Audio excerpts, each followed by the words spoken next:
नमस्कार. नमस्कार. ज्ञानभाषा मराठी प्रतिष्ठानच्या सुट्टीतील धमाल आणि बरंच काही या उपक्रमात सर्वांचं मनपूर्वक स्वागत. मराठी भाषेचा प्रचार आणि प्रसार यासाठी कार्यरत असणारी संस्था म्हणजे ज्ञानभाषा मराठी प्रतिष्ठान. मराठी भाषा संवर्धनासाठी आवश्यक असे अनेक उपक्रम प्रतिष्ठानतर्फे राबवले जातात.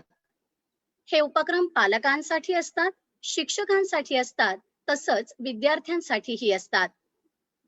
विद्यार्थ्यांची घरातील सुट्टी आनंदात जावी यासाठी मे महिन्याच्या सुट्टीत राबवला जाणारा सुट्टीतील धमाल आणि बरंच काही हा असाच एक आगळा वेगळा अनोखा उपक्रम. या उपक्रमातून आपण गोष्टी ऐकल्या, हस्तकला, ओरिगामी केलं, गणिताशी गट्टी केली, अशी खूप धमाल केली. आजही ज्ञानभाषा मराठी प्रतिष्ठान तुमच्यासाठी घेऊन आला आहे आंबा घाटातील जंगल सफारी. बालदोस्तांनो, तुम्ही वेळापत्रक पाहिलंय का नीट? मग तुमच्या लक्षात आलंच असेल, खर तर वेळापत्रकात हा कार्यक्रम नव्हताच बरं का. परंतु तुमचा या सुट्टीतील धमाल उपक्रमांना मिळणारा भरभरून प्रतिसाद पाहून तुमचा उत्साह, तुमचा आनंद द्विगुणित करण्यासाठी आजचा कार्यक्रम तुमच्यासाठी ज्ञानभाषा मराठी प्रतिष्ठानतर्फे खास बोनस कार्यक्रम आहे की नाही धमाल? आंबा घाटातील जंगल सफारी. खर तर जंगल सफारी करायला सगळ्यांनाच आवडतं. शहराच्या धावपळीपासून काही काळ सुटका व्हावी आणि शांत, कसलाही गडबड गोंधळ नसलेल्या, प्रदूषण नसलेल्या निसर्गरम्य भागांना भेट द्यायला आपल्याला आवडतं. आणि आपण वेळात वेळ काढून या निसर्गरम्य ठिकाणांना भेट देतो. पण तुम्ही म्हणाल, आम्ही तर आता घरातच आहोत, जंगल सफारी करायची कुठे आणि कशी? बालदोस्तांनो, तीच तर गंमत आहे. मी मघाशी सांगितल्याप्रमाणे आज आपण जंगल सफारी करणार आहोत आंबा घाटाची. काय म्हणताय? हा आंबा घाट कुठे आहे? थांबा थांबा, सांगते ना मी. महाराष्ट्राचा पश्चिम भाग आणि कोकण यांना सह्याद्रीच्या रांगांनी विभागलं आहे. याच सह्याद्रीच्या कुशीत वसलाय आंबा घाट. कोल्हापूर आणि रत्नागिरी जिल्ह्याच्या अगदी सीमेवर. पश्चिम घाटातील जैवविविधता इथे ठिकठिकाणी दिसते. पावसाळ्यात तर आंबा घाटाचं सौंदर्य खुलतच, पण उन्हाळ्यातही थंड हवेचे ठिकाण म्हणून पर्यटकांची इथे गर्दी होते. इतिहासाच्या पाऊलखुणाही या परिसरात आढळतात. थोडक्यात उन्हाळा, हिवाळा, पावसाळा अशा तिन्ही ऋतूंमध्ये आंबा घाट पर्यटकांना आकर्षित करतो. आता तुमचा पुढचा प्रश्न, आपण इथे जायचं कसं? तर आज आपण या जंगल सफारीचा आनंद लुटणार आहोत ऑनलाईन पद्धतीने. आपल्याला या जंगलाची सैर घडवणार आहे प्रमोद दादा.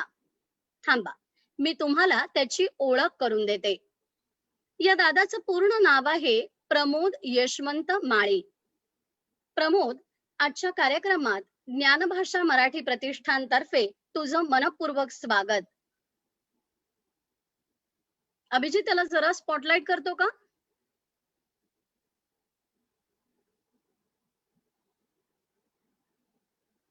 अभिजित, केलं. या प्रमोद दादाची आणखी ओळख करून द्यायची.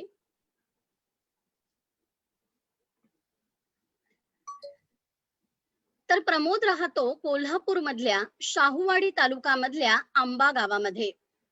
प्रमोदने हॉटेल मॅनेजमेंटचा डिप्लोमा मुंबई येथून पूर्ण केला आहे.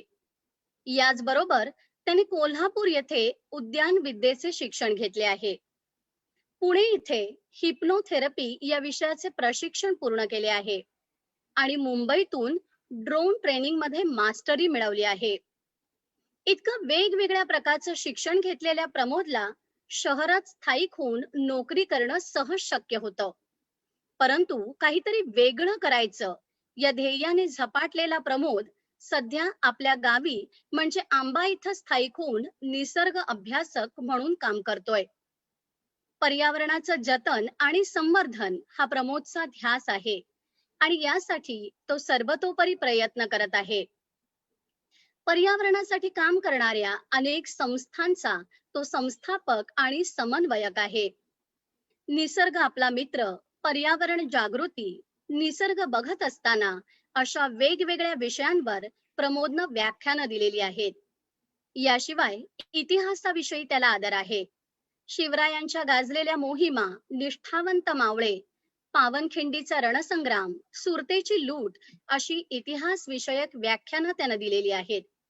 याशिवाय पर्यावरण रक्षणासाठी वन्यजीव पाणवठा मोहीम, वणवा निर्मूलन मोहीम, मत्स्य पुनर्जन्म मोहीम, आंबा जंगल प्लास्टिक मुक्ती मोहीम, देवराई निर्माण मोहीम, अॅनिमल ह्युमन रेस्क्यू ऑपरेशन अशा वेगवेगळ्या मोहिमा प्रमोद आंबा येथे राबवत असतो. बालदोस्तांनो, निसर्गासाठी असं झपाटून काम करणारा अवलिया प्रमोद दादा आज आपल्याला जंगलाची सफर घडवणार आहे.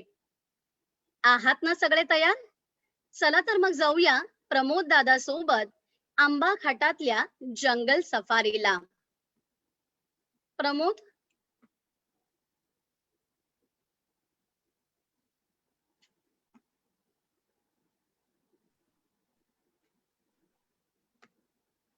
प्रमोद. प्रमोदचं नेटवर्क लो दाखवत आहे का?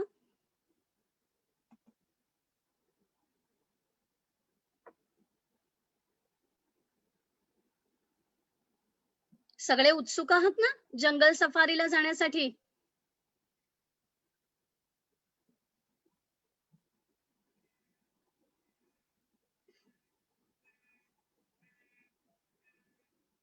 अभिजित? प्रमोद आहे, हा, दिसतोय मला. हो हो. प्रमोद, हा, आवाज येतोय का माझा? हो, येतोय येतोय प्रमोद. येतोय. हॅलो, आवाज येतोय हो का? हो, हा, करा येतोय. सुरुवात. ओके. प्रमोद, माझ्या सगळ्या हा, बोला. हा, मी एक प्रश्न विचारणार आहे. तुम्ही चालता चालता उत्तर दिलं तरी चालेल. हे हो, सगळं हो. सोडून, इतकं वेगवेगळ्या प्रकारचं शिक्षण तुम्ही घेतलेलं आहे, ते सगळं हो. सोडून आपण इथे निसर्ग अभ्यासक म्हणून काम करावं असं कसं काय तुम्हाला वाटायला लागलं? या प्रश्नाचं उत्तर तुम्ही चालता चालता दिलं तरी चालणार आहे. खरंय. सगळ्यात पहिली महत्वाची गोष्ट अशी की मीही या जंगलामध्ये, मी मुंबईला हॉटेल मॅनेजमेंट झाल्यानंतर शेफ म्हणजे बल्लव आचार्य, थोडक्यात हॉटेल मधला कुक या मोठ्या पदावरती काम करत होतो. आणि माझ्या मित्रांच्या बरोबर मी हा आंबा घाट बघायला आलो होतो, फिरायला. अच्छा. आणि त्याच्यानंतर इथं जे काही चित्र दिसलं ते फार विचित्र होतं. आणि साधारणतः ते चित्र असं होतं की जंगलातल्या जवळजवळ प्रत्येक 1 किलोमीटर वरती एखादा ग्रुप थांबला होता, जे जंगल बघायला आले होते. आणि त्यांना या जंगलामध्ये प्राणी दिसत नाहीत. आणि प्राणी दिसत नाहीत याचा अर्थ त्यांनी असा काढला की प्राणी दिसत नाहीत म्हणजे हे जंगल नाही, तर ही फक्त झाडवळ आहे, ही झाडी आहे फक्त. आणि मग त्यांचं कुठंतरी पर्यटन किंवा जंगल बघण्याचा दृष्टिकोन बदलतो. आणि मग असे लोक काय करतात, तर इथं बघायला काही नाहीये, बघायला नाहीये तर मग करायचं काय आम्ही? मग ते काहीतरी वेगळा मार्ग काढतात. आणि तो मार्ग शक्यतो असा असतो की आपल्या गाडीमध्ये टेप रेकॉर्डर असतो. तो टेप रेकॉर्डर आपण मोठ्याने चालू करायचा, अगदी जंगलात मोठ्याने चालू करायचा आणि त्या गाडीचे दरवाजे उघडायचे आणि त्या गाण्याच्या ठेक्यावरती जंगलामध्ये दंगा करत डान्स करायचा, जे चुकीचं असतं. आणि हे चित्र मला दिसल्यानंतर असं लक्षात आलं की आपली खरी गरज, आपली युवा पिढी जी आहे, या युवा पिढीची खरी गरज या आपल्या पश्चिम घाटातल्या जंगलाला आहे.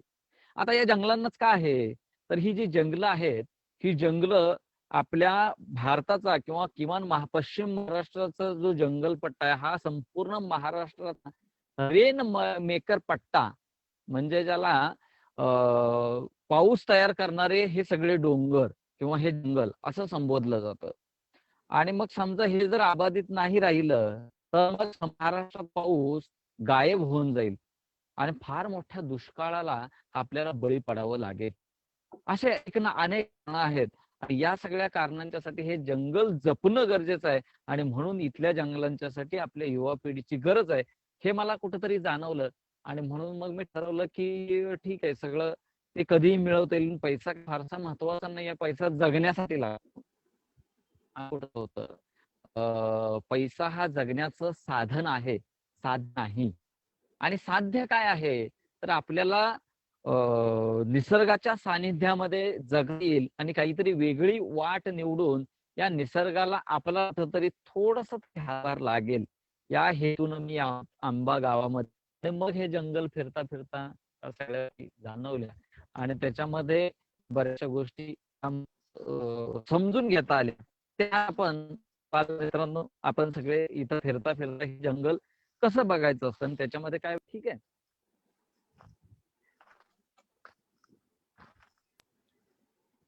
हा हा, हॅलो. हा हा, ऐकू येतंय.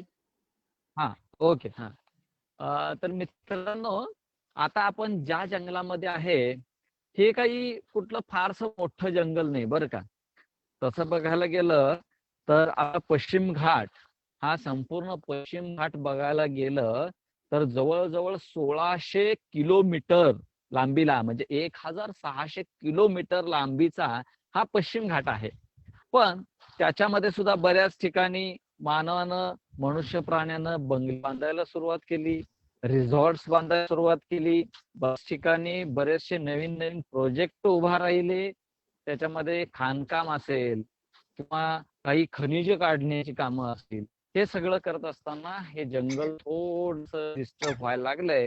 आणि हे जगण्याची खरी गरज आणि खरं काम जे असेल ते आपल्या सगळ्यांचं असेल मित्रांनो. तर हे जंगल बघत असताना मी ज्या जंगलामध्ये आहे ते तुम्हाला जे दिसतंय, आता इथे एक मध्ये वाट दिसते, हा रस्ता, आणि इकडं समोर तुम्हाला मध्ये एक मंदिर दिसतंय, ठीक आहे, बरोबर समोर. आता हे मंदिर, मग जंगलामध्ये मंदिर कुठून आलं, तर हे जे जंगल आपण बघतोय हे आहे देवराई. हे जंगल म्हणजे देवराईचं जंगल आहे बरं का.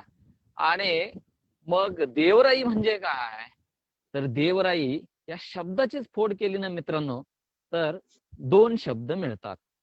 एक आहे तो म्हणजे देव, आणि दुसरा आहे ते म्हणजे राई.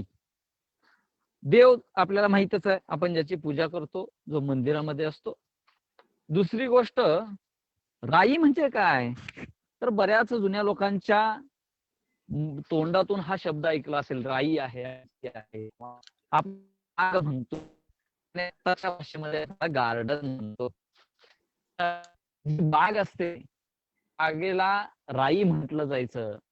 देव देवाच्या नावावर राखीव ठेवली गेलेली, किंवा गावानं स्वतःहून एक वेगळं छोटस जंगल जे देवाच्या नावावर ठेवलं, अशा देवराई असं म्हटलं गेलं.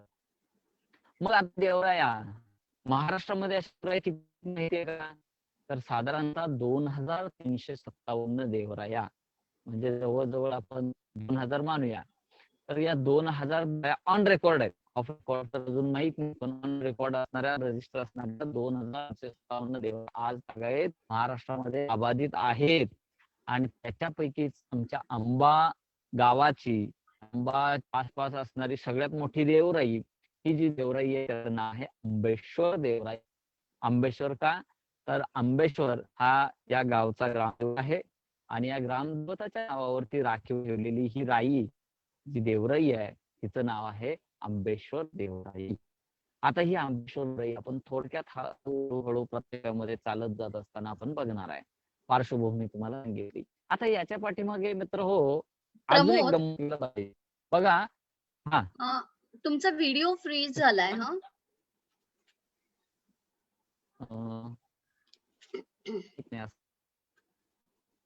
हा, आता होतोय बघा. नाही, व्हिडिओ दिसतच नाहीये, फ्रीज झालेला आहे. दाखवते आता बघा.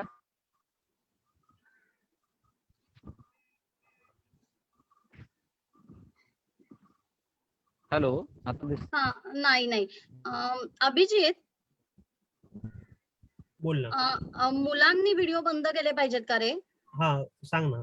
हा जरा सगळ्या मुलांनी आपापले व्हिडिओ बंद करा. आपल्याकडे खूप संख्या आहे आता 750च्या वरती मुलं सगळे आहेत, प्रेक्षक आहेत, त्यामुळे पण कदाचित बँडविड्थ वर परिणाम होऊ शकेल. तर कृपया सगळ्यांनी आपापले व्हिडिओ बंद करा. मी पण माझा व्हिडिओ बंद केलाय. सगळ्या मुलांनी व्हिडिओ बंद करा आणि सहकार्य करा, म्हणजे प्रमोद दादा जे आपल्याला दाखवतोय ते व्यवस्थित दिसेल. मला काही जणांचे व्हिडिओ अजून सुरू दिसत आहेत. कृपया बंद करा व्हिडिओ. झालेत का बघ जरा सगळ्यांचे अभिजित? हो, ऑलमोस्ट सगळ्यांचे झाले. हा धन्यवाद सगळ्यांना. हा प्रमोद आता आहे ओके दिसतंय. नाही, अजून मला दिसतच नाहीये. तुम्ही पॉजच आहात. बापरे, नाही असं, कारण मला नेटवर्क ही आहे, फुल नेटवर्कचा इश्यू दिसत नाही इथे काही. हा कदाचित पुढे सरकल्यानंतर आणखी मला वाटतं.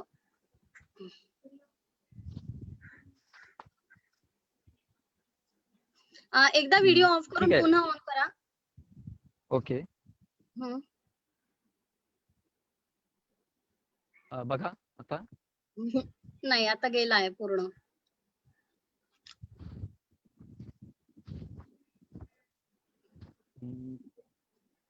बघा आता काही दिसतोय? नाही. बापरे,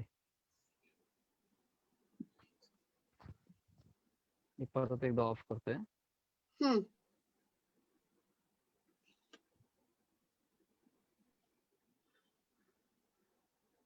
दिसतोय? नाही अजून दिसत नाहीये. अभिजित तुला दिसतोय का? नाही. नाही. अरे, लेन्सवर काही लागलं नाहीये ना कॅमेराच्या? नाही अगदीच नाही. मला दिसतोय ना मी. अच्छा, बर मला व्यवस्थित दिसतोय.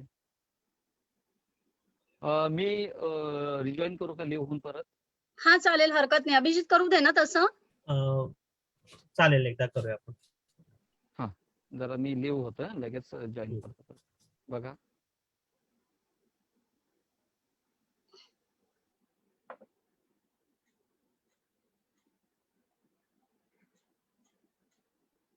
मुलांचे कोणाचे व्हिडिओ ऑन दिसले तर बंद करा.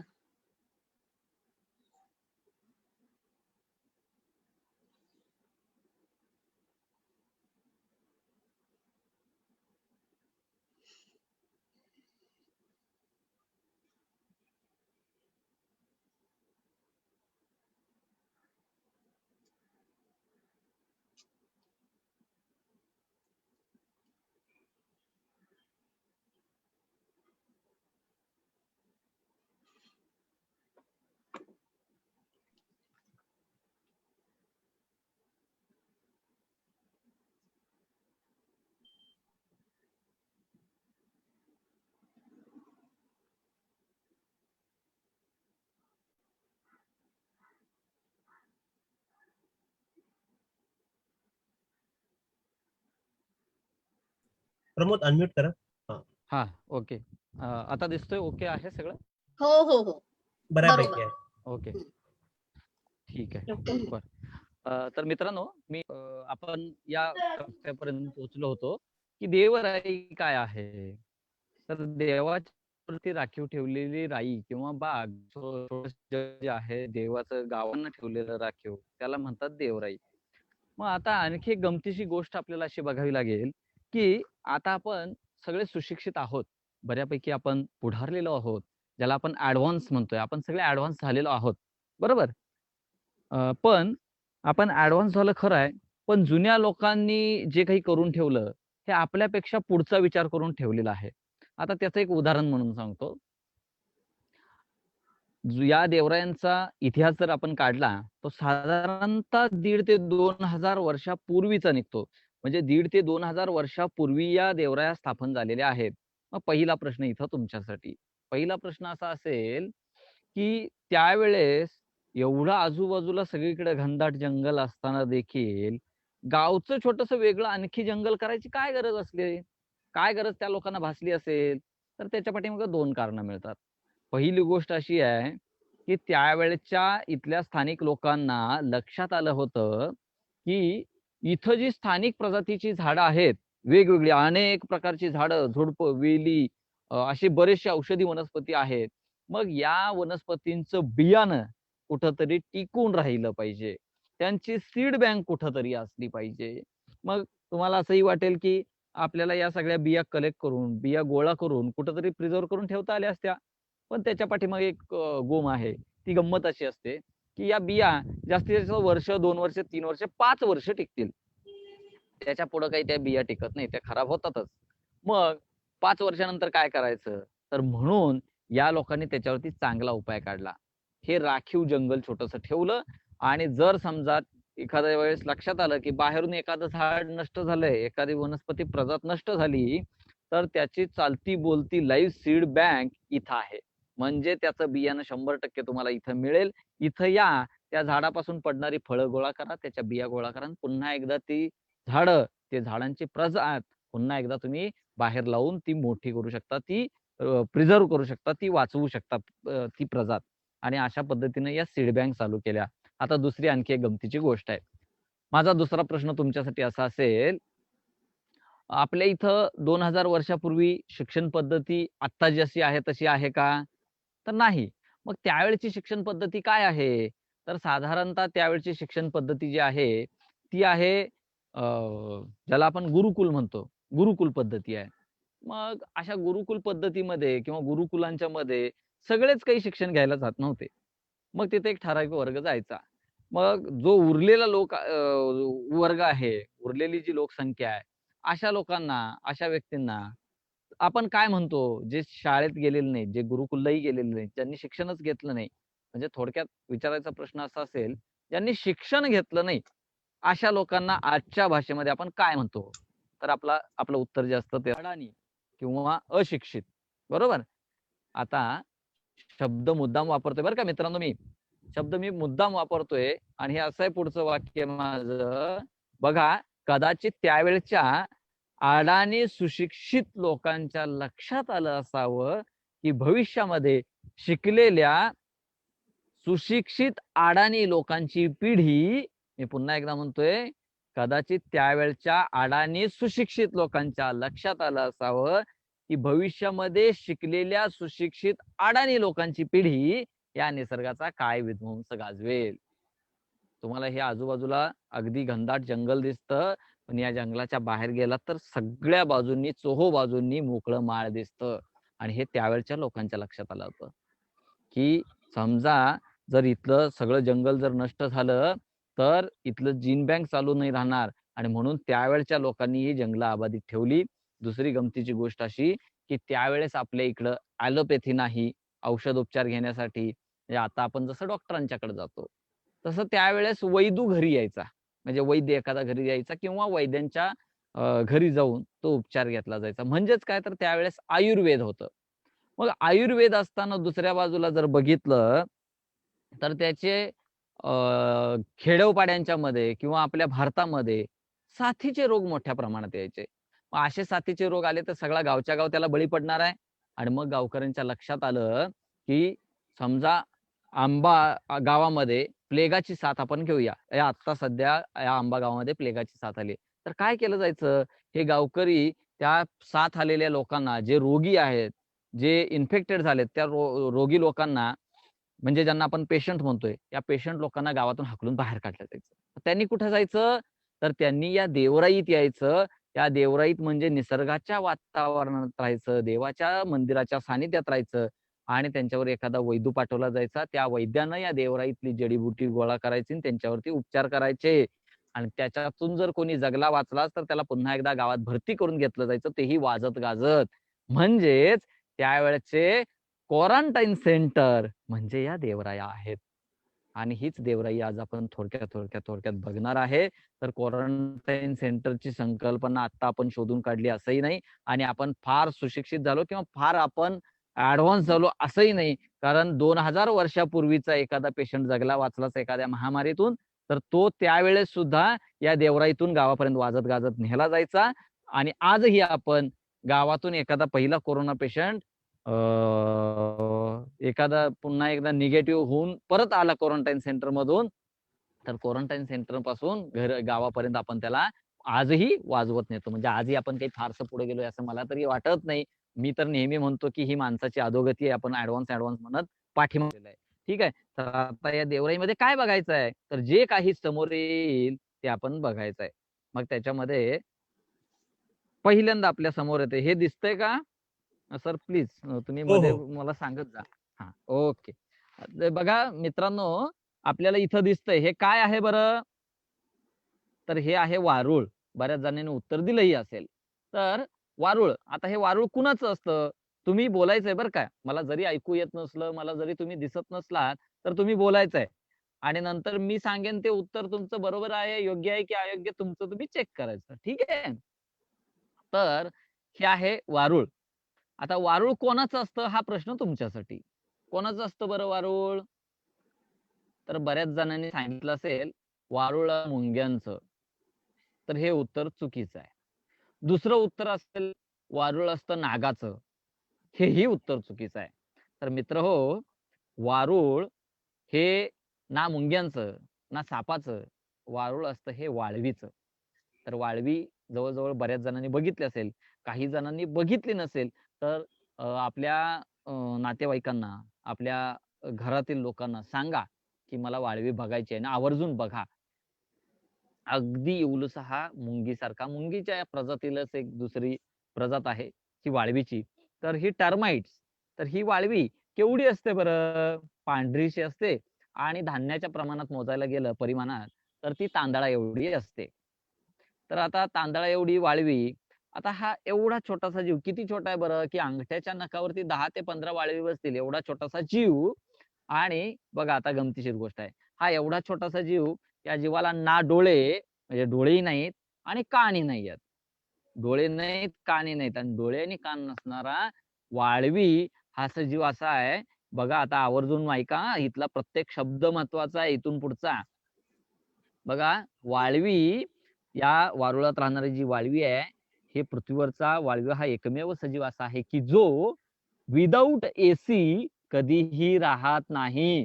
म्हणजे एसी शिवाय तो राहत नाही. मग आता पडताळे करून बघायचे. पहिला पडताळा मित्रांनो असा करायचा आपण, की वाळवी तुम्हाला उघड्यावर फिरताना कधी दिसली का? नाही दिसणार. मग वाळवी, समजा या वाळवीला इथून, इथून या वाळवीला त्या झाडापर्यंत जायचंय. समजा या झाडापर्यंत जायचंय आपल्याला. ठीक आहे. या वाळवीला इथून साधारणतः असं चालत, चालत, चालत तिथपर्यंत जायचंय. तिथपर्यंत जात असताना काय केलं जातं, की याच्यातले इंजिनियर्स येतात. हे इंजिनियर्स इथून तिथपर्यंतचा सगळा त्या झाडापर्यंतचा सर्वे करतात आणि या सर्वेनुसार एक बोगदा तयार केला जातो मातीचा, एक टनेल बांधलं जातं, जे फुल्ली एअर कंडिशनल असतं आणि त्याला संपूर्ण एअर सप्लाय म्हणजे हवेचा सप्लाय या बंकर मधून, थंड हवेचा सप्लाय या बंकर म्हणजे वारुळातून होत असतो. ठीक आहे. आता दुसरा आणखी एक पडताळा करायचा जो सायंटिफिक असेल, शास्त्रीय दृष्ट्या योग्य असेल. आता हा शास्त्रीय दृष्ट्या पडताळा आपण कसा करायचा, तर इथं एक कोण आपल्याला दिसतोय. आता मी मोडणार नाहीये, पण नंतर तुम्ही बघा मोडून. तर हा असा अलगद दोन्ही हातांच्या मध्ये पकडायचा. ठीक आहे. इकडून एक असं दोन्ही हातांच्या मध्ये पकडायचा आणि अलगद मोडायचा. आपण जरासं ट्राय करून बघूया हा. ओके. हे बघा, तुम्हाला याच्यात वाळवी सुद्धा दिसते हा. दिसते का? अगदी छोटे छोटे जीव दिसतायत बघा, हो. मुंग्यांच्या सारखे.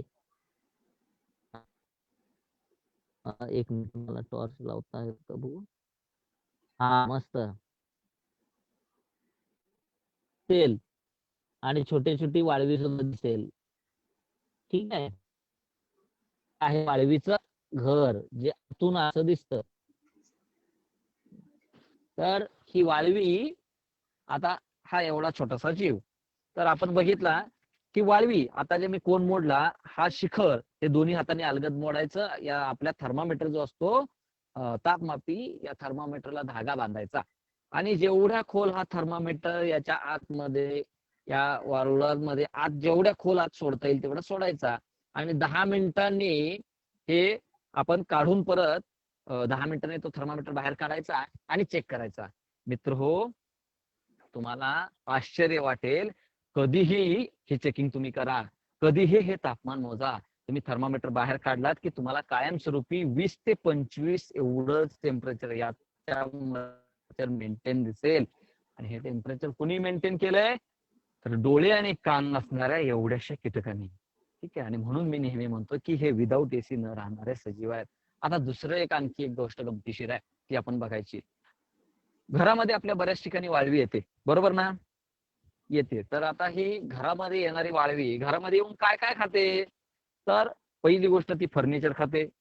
दुसरी गोष्ट ती कपडेही खाते. पण ही कपडे कुठे कुठे खाते माहिती का? तर ही वाळवी साधारणतः cotton king, Raymond, linen, cotton candy, हे जेवढे ब्रँडेड, आणि ब्रँडेड म्हणण्यापेक्षा त्याच्या पाठीमागे एक रिझन आहे, जे कारण आहे, हे जेवढे चांगले असणारे आणि प्युअर कॉटन असणारे, प्युअर कॉटन जे असेल ना, तर ते ही वाळवी खाते. त्याला, या वाळवीला पॉलिस्टर, नायलॉन, असं मिक्सिंग काही चालत नाही. हे प्युअर खाणारे सजीव आहेत. तर हे प्युअर खाणारे कॉटनचे जे कपडे असतात ते खाते. आता तिसरी गोष्ट खाते. काय खाते? तर आपण कितीही जपून, कितीही लपवून छपून दडवून ठेवलेले प्रॉपर्टी पेपर्स असतील, दस्तावेज असतील, किंवा आणखी काही फाईल्स असतील, किंबहुना आपली पुस्तकं असतील, आणि कागदापासून बनलेले ज्या काही गोष्टी असतील, म्हणजे ही कागद खाते, कपडे खाते, प्लस फर्निचर म्हणजे लाकूड खाते, किंबहुना लाकडापासून बनलेल्या ज्या काही वस्तू आहेत त्या सगळ्या खाते. आणि घरात येऊन हा अगदी नासधूस करते बऱ्याच गोष्टींची, म्हणजे आपल्यासाठी त्रासदायक आहे, बरोबर ना? आपण एक काम करूया मित्रांनो, आपल्यासाठी वाळवी त्रासदायक आहे. मग आपण एक काम करू शकतो, आपण सगळे मोबाईल वापरणारे लोक आहे, आपण सगळे ऍडव्हान्स आहे. समजा उदाहरणादाखल आपण एक काम करूया, आपण जसा मोबाईलला फॉर्मॅट मारतो असं या पृथ्वीला फॉर्मॅट मारूया. संपूर्ण पृथ्वीला आपण फॉर्मॅट मारला, परत रिइन्स्टॉल करायचा आहे. परत आपल्याला मोबाईल रिइन्स्टॉल केलेला आहे. फक्त आता रिइन्स्टॉल करताना एकच गोष्ट आपण करायची आहे. ती गोष्ट अशी की या पृथ्वीवरती आपण वाळवी घ्यायची नाही. वाळवी नाही आहे. वाळवी आपण संपवून टाकली. पृथ्वीवरती वाळवी आता नष्ट झाली. वाळवी पृथ्वीवरती नाही आहे. मग काय झालं असतं बरं? एवढासा तर जीव आहे, काय फरक पडणार आहे? एवढी मोठी पृथ्वी, या पृथ्वीवरती अगदी तांदळा एवढा असणारा हा सजीव, तिलाही डोळे नाहीत, कानी नाहीत, असा सजीव या पृथ्वीवर असला काय आणि नसला काय, काय फरक पडणार आहे? फार मोठा फरक पडला असता मित्रांनो.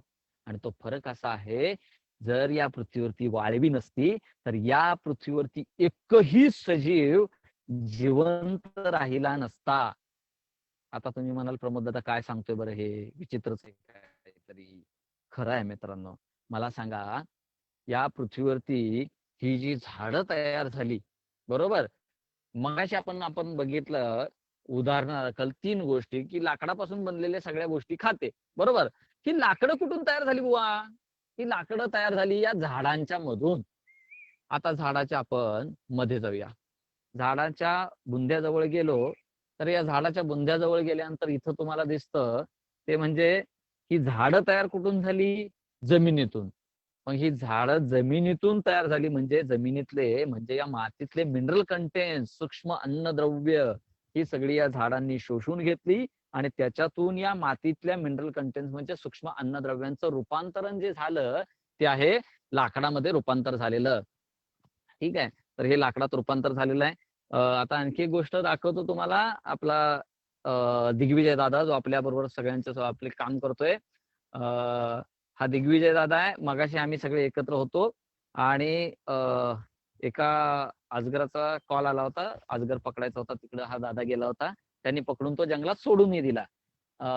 ठीक आहे. तर आपण पुढे बघतोय, ही झाडं तयार झाली या मातीतून. या मातीतून तयार झालेली झाडं, या झाडांचं किंवा या मातीतल्या मिनरल कंटेंट्स, अन्नद्रव्यांचं रूपांतरण झालंय या झाडांच्या म्हणजे लाकडांच्या मध्ये. मित्र हो, ही झाडं सुद्धा म्हातारी होणार आहेत. यांना सुद्धा वयोमान असतं, वयोमर्यादा असते. ही झाडं सुद्धा आता म्हातारी होतील. ही म्हातारी झालेली झाडं काही कालांतरानं, काही वर्षांनी मरतील. मेल्यानंतर काय होईल? ही झाडं बुवा आडवी होतील. म्हणजे आडवी होतील म्हणजे काय? इथं आपण उदाहरणादाखल बघूया. इथं बघा, इथं तुम्हाला दिसतंय हे झाडाचं एक लाकूड. इथं तुम्हाला लाकूड दिसतंय. आता समजा या झाडाचं लाकूड आहे तसंच वर्षानुवर्ष जर पडून राहिलं तर काय होईल बरं? याच मातीतली सूक्ष्म अन्नद्रव्य रूपांतरित होऊन या लाकडामध्ये अडकून पडतील. आता इथं गमतीची गोष्ट अशी होते, फार मोठी गंमत होते मित्रांनो. त्या वारुळातील, तिथं तुम्हाला वारुळ दिसतंय हा इथं दिसतंय, त्या वारुळातील वाळवी तिथून इथपर्यंत येते. इथं येते, त्यांना हे लाकूड सापडतं. मग हे लाकूड ती वाळवी खाते आणि त्यांच्या विष्ठेतून ही लाकूड माती स्वरूपात बाहेर पडतं. म्हणजेच पृथ्वीवरचा वाळवी हा एकमेव सजीव असा आहे की जो या लाकडाची पुन्हा आहे तशी माती तयार करू शकतो. मित्र हो, मला आता तुम्हाला एक प्रश्न विचारायचा आहे. तुमच्या आजूबाजूला, तुमच्या शेजारी, तुमच्या सिटीमध्ये, तुमच्या जिल्ह्यामध्ये असा एखादा कुठला कारखाना आहे का रे? कुठला कारखाना तुम्हाला दिसला का मित्रांनो, की जो सांगतो आम्ही लाकडाची माती तयार करतो? आहे का कोणी? मित्र हो, नाही. आजपर्यंत ना डॉक्टर झाला ना सायंटिस्ट झाला.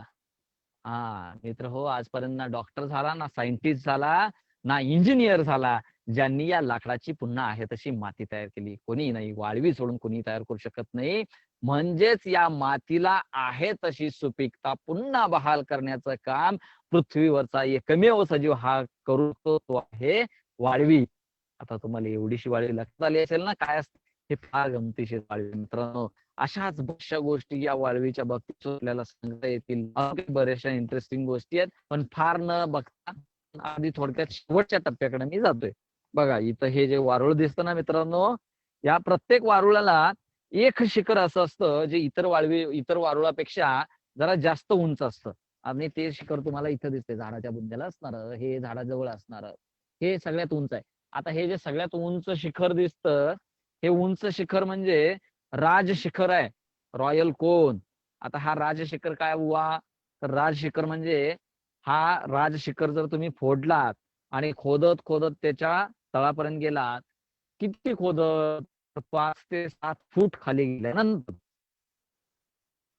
7 खाली गेल्यानंतर तुम्हाला लागतो रॉयल चेंबर, म्हणजे राजमहल. नावाचा राजमहल आहे, कारण त्याच्यामध्ये राणी झोपलेली असते. राणीचाच महल आहे, नावाला राजमहल आहे. ठीक आहे मित्रांनो, गमतीची गोष्ट आहे. पण पुढं आता हा राजमहल कुणी बनवला बरं? डोळे आणि कान नसणाऱ्या एवढ्याशा कीटकांनी बनवला.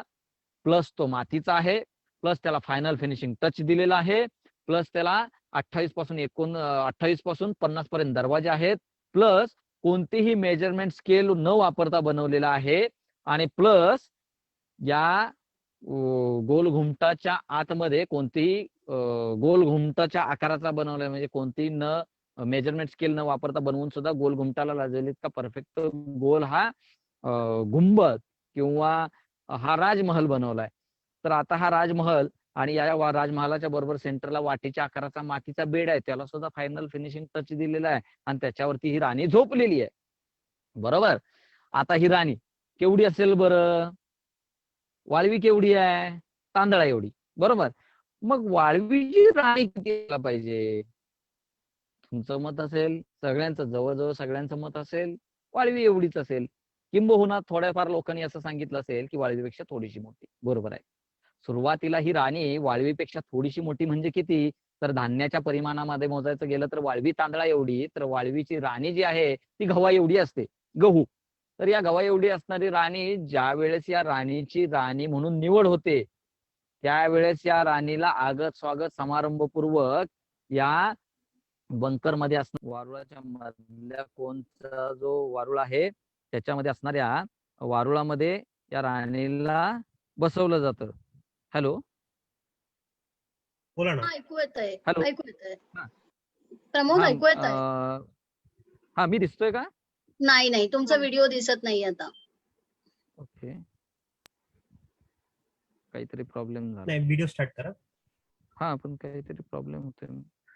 हा, ठीक आहे. तर ही वाळवीची राणी म्हणून निवड होते, त्यावेळेस याच्या बरोबर मध्ये या राजमहालामध्ये तिला बसवलं जातं, आणि जर या राणीनं बेड ऍक्सेप्ट केला, बेड ग्रहण केला, तर तिथून पुढे काम चालू होतं ते या बंकर मध्ये असणाऱ्या सगळ्या कॅटर्स डिपार्टमेंटचं, म्हणजे सगळ्या कामगारांचं किंवा सगळ्या हॉटेलवाल्यांचं.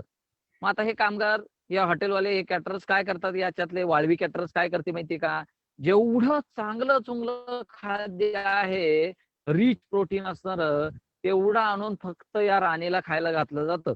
तिथून पुढच्या 8 ते 12 महिन्यांच्या मध्ये ती खाऊन खाऊन किती मोठी होते, तर अगदी जाडजूड होऊन किती जाडजूड होते माहितीये का, तुम्हाला पटणार नाही, पण मी अंगठ्यावरती किंवा बोटांच्या आकारावरती सांगतो. तर ही अंगठ्या एवढी जाड आणि साधारणतः बोटा एवढी लांब, म्हणजे एवढी लांब होते ही वाळवीची राणी. तुम्ही आता नंतर हा सेशन संपला की गुगलमध्ये जायचं, गुगल इमेजला टर्माइट क्वीन म्हणजे वाळवीची राणी असं टर्माइट क्वीन म्हणून टाका, तुम्हाला एवढी मोठी आळी त्याच्यामध्ये दिसेल. ही वाळवीची राणी जगते किती वर्ष, तर तिथून पुढे 20 ते 25 वर्ष ही राणी जगणार आहे. आणि 20 ते 25 वर्ष जगत असताना या राणीचं काय काम आहे, तर फक्त अंडी घालणे. आणि किती बुवा अंडी घालते ही राणी, तर जास्त नाही, फार काही अंडी घालत नाही. पण किती घालते, तर ही राणी अंडी घालण्याच्या सीझन मध्ये प्रत्येक सेकंदाला फक्त एकच अंड देते, बरं का. हा गमतीशीर गोष्ट आहे. प्रत्येक सेकंदाला, हा म्हणजे सगळ्यांचं लक्ष असणार आहे. तर प्रत्येक सेकंदाला एक अंड ही राणी देते.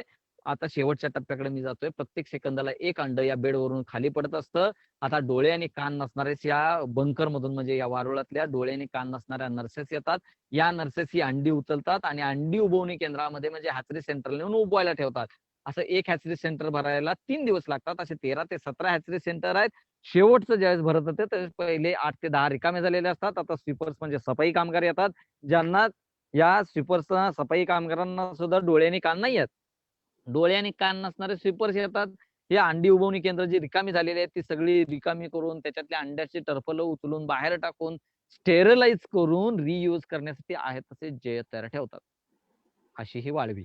एवढा छोटासा जीव आहे, पण सगळे वर्कर्स किंवा सगळे डिपार्टमेंट अगदी जयतपणे चालू असतात.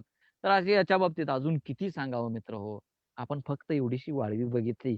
मित्र हो, जर वाळवी बघायला एवढं सगळं जाणून घेता येत असेल, तर या जंगलातला वाघ बघण्यासाठी किती काही जाणून घ्यावं लागेल, हा तुमच्यासाठी प्रश्न आहे. या प्रश्न तुम्हाला ज्यावेळेस सुटाल, ज्यावेळेस या प्रश्नाचं उत्तर तुम्हाला मिळेल, त्याच वेळेला तुम्ही एखाद्या जंगलामध्ये वाघ बघण्यासाठी किंवा प्राणी बघायला जा, नक्की जा.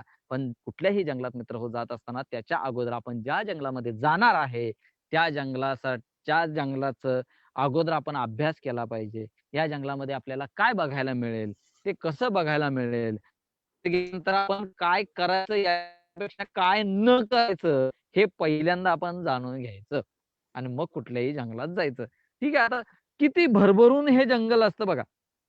हे बघा, इथं आता तुम्हाला मी हे वारुळ दाखवतोय, बरोबर. इथंच आणखी एक गमतीशीर गोष्ट आहे, दिसली का मित्रांनो. हो. हे बघा, इथं हिरवी आणि पांढऱ्या रेषा असणाऱ्या काही गोष्ट आहे. ही गोष्ट काय आहे, याच्यावरती डोळे सुद्धा तुम्हाला दिसतील. डोळ्यांचा आकार सुद्धा दिसतोय ना. हा, ही आहे आळी. ही आता आळी, ही कुणाची आळी आहे, फुलपाखराची आहे, बरोबर. आता याच्यामध्ये जे झाड आहे ते लिंबू वर्गीय आहे आणि ही फुलपाखराची आळी. आता गमतीची गोष्ट आहे बरं का, ही कुठल्या फुलपाखराची आळी आहे माहितीये का. हे बघता बघता इथल्या इथंच आपल्याला सापडली. हे जंगल किती बारकाईनं बघायचं असतं बघा. आपण, मला वाटतं अर्धा तास तरी झालं याच ठिकाणी आहे. मी इथून कुठेही हल्लो नाही. अर्धा तास एकाच ठिकाणी उभा राहून आपल्याला काय काय बघता येतं बघा. आणि मी अगोदरही बघितले नाही, जस्ट वारुळ बघितलं, आपण वारुळाजवळ आलो तिथंच ही गोष्ट सापडली. तर ही जी आळी सापडली, मला आळी दिसते तुम्हाला सगळ्यांना, ही जी आळी आहे ना मित्रांनो, ही आळी साधी सुधी आळी नाहीये किंवा साध्या सुध्या फुलपाखराची आळी नाहीये. आपल्या महाराष्ट्राचं राज्य फुलपाखरू कुठलं सांगा बरं, निळी शंखेनी, ज्याचं मराठी नाव आहे आणि ज्याचं नाव आहे जे बऱ्यापैकी सगळ्यांना माहिती आहे ते आहे ब्ल्यू मॉर्मॉन. आणि मित्र हो, ही ब्ल्यू मॉर्मॉन फुलपाखराची आळी आहे. बघा, म्हणजे मला वाटतं याच्या अगोदर बऱ्या म्हणण्यापेक्षा 90% लोकांनी तर ही आळी बघितली नसावी. तर ही ब्ल्यू मॉर्मॉनची आळी आहे. निळी शंखिनी या फुलपाखराची आळी आहे. आता तुम्हाला फुलपाखरू दिसलंच तर दाखवेन मी, पण किमान त्याची आळी तरी बघितली. ठीक आहे. अशा बारीक सारीक गोष्टी आपल्याला बघायच्या असतात. आता इथं आणखी एक गोष्ट आहे. हे बघा, साधी सुधी गोष्ट आहे, फार काही मोठी नाही. हे आपण जंगलातून जाताना मिस करतो, म्हणजे हे चुकवून जातो. इथं तुम्हाला हे झाड दिसते, बरोबर. या झाडाचं खोड तुम्हाला दिसतंय, पण इथून या झाडाच्या खोडाच्या इथं आल्यानंतर तुम्हाला काही वेगळा रंग असा जाणवतोय. हे बघा, वरती खोडाचा रंग थोडासा डार्क आहे आणि इथं आल्यानंतर इथं माती लागल्यासारखं, चिखल लागल्यासारखं हा पोर्शन काहीतरी दिसतोय, बरोबर ना.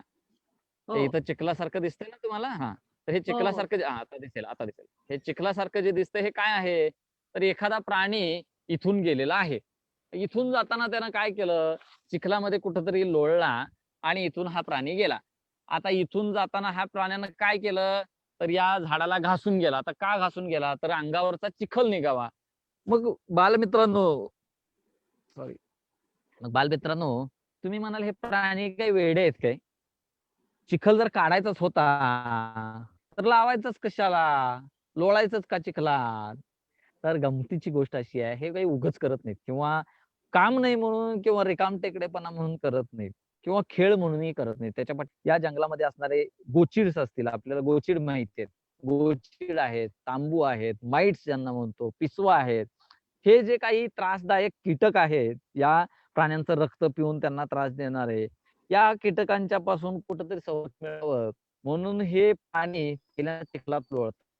त्या तेलाचा लेप अंगावरती देतात आणि लेप देऊन तो लेप सुकला की मग अशा झाडांच्या खोडांना ते घासत घासत जातात, ज्याच्यातून तो चिखल आणि त्या चिखलामध्ये चिकटून अडकलेले ते काही गोचिड असतील, उवा असतील किंवा जे काही पिसवा असतील, हे सगळं निघून पडतं आणि त्याच्यासाठी हे घासतात. आता हे घासल्यानंतर आता याच्यात आपल्याला काय बघायचंय बरं? हा प्राणी कोणता? जंगल शोधायचं आहे, जंगल वाचायचं आहे. आपला आजचा विषयच आहे आंबा आंबा परिसरातील जंगल सफारी. जंगल सफारी कशी करायची असते? तर अगदी एक ना एक गोष्ट बारकाईनं बघायची असते. मी नेहमी म्हणतो, जंगल हे उघड्या डोळ्यांनी बघावं लागतं. नुसतं बघून नाही चालत. जंगल हे उघड्या डोळ्यानेच बघावं लागतं. माझं एक नेहमीचं वाक्य मी वापरतो, कदाचित बऱ्याच जणांना कळणार नाही, पण जंगल कुणाला कळालं? बघा, जंगल कसं बघायचं असतं? तर ज्याला शब्द मुद्दामून ऐका व्यवस्थित, ज्याला डोळ्यांनी ऐकायला, पुन्हा एकदा म्हणतोय मी, ज्याला डोळ्यांनी ऐकायला आणि कानांनी बघायला जमलं त्यालाच हे जंगल कळालं. काय आहे हे कोड हे नंतर कधीतरी आपण सोडूया, पण आता सध्या आपण बघत असताना काय बघायचंय? बारकाईनं बघायचंय की या चिखलाच्या घासण्यावरून हा प्राणी शोधायचा आहे. हा प्राणी कुठला असेल बरं? तुम्ही हे जंगलात जाऊन करायचंय. तर हा प्राणी असेल साधारणतः, उंची बघितली तर माझ्या कमरे एवढी उंची आहे. मग आमच्या या जंगलामध्ये कमरे एवढा उंच असणारा प्राणी कुठला बरं? तो शोधावा लागेल. बर, मग तो कुठला असेल? तर तो शोधत असताना आणखी एक गोष्ट इथं बारकाईनं बघायची. या खोडावरती काही केस वगैरे आपल्याला दिसत आहेत का हे बघायचं. इथं मला केस दिसते, तुम्हाला मला वाटतंय याच्यामध्ये दिसेल का नाही माहित नाही, मी थोडस घेण्याचा प्रयत्न करतो त्याला. हे बघा, इथं दिग्विजय, आपल्याकडे काही पेपर वगैरे आहे, कागद वगैरे. केस दिसतोय का इथं माझ्या हातामध्ये? दिसतोय. हो.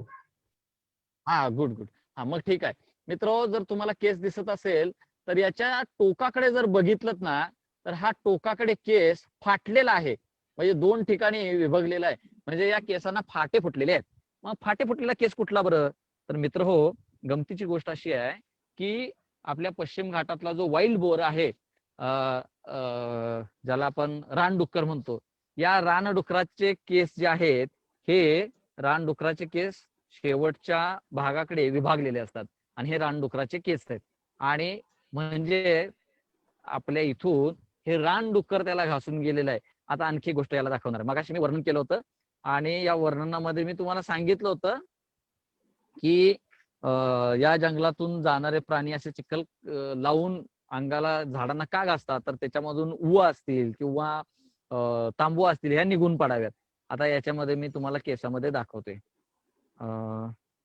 विजय, जरा पेपर काढा प्लीज, हे लागेल. हा केस दिसतोय बरोबर? सर प्लीज मला, हॅलो, बोला ना. हा हा हा हा ठीक आहे, बघा हा आता केस दिसतोय. दिसतोय. हा, छान. तर या केसाच्या टोकाकडे, आता हा मुळाकडचा भाग आहे, तुम्हाला काही डॉट्स दिसत आहेत, हो हो हो ठिपके ठिपके दिसतात, काहीतरी चिकटलेलं. आता हे तुम्हाला तेवढं क्लिअर दिसत नसेल, पण हे जर डॉट बघितले तर आपल्या डोक्यामध्ये होणाऱ्या उवा ज्या आहेत आणि उवांची अंडी त्यांना आपण लिक्का म्हणतो. तर ह्या ज्या उवांची अंडी आहेत हे तुम्हाला इथं चिकटलेल्या दिसतात. म्हणजे तुमच्या लक्षात आलं असेल की हे कशा पद्धतीनं या पॅरासाइट्स पासून, या कीटकापासून मुक्ती मिळवण्याचं काम हे सजीव करत असतात, हे प्राणी करत असतात. तर मित्र हो, हे जंगल एवढ्या बारकाईनं बघायचं असतं. गेली 1 तास, अर्धा पाऊण तास झाला आपण एकाच ठिकाणी आहे. आता थोडस पुढे मी आलेलो आहे. इथं तुम्हाला एक वेल दिसते. ठीक आहे. आता ही जी मोठी वेल आहे ना, ही वेल अगदी अशी पसरलेली आहे. ही वेल.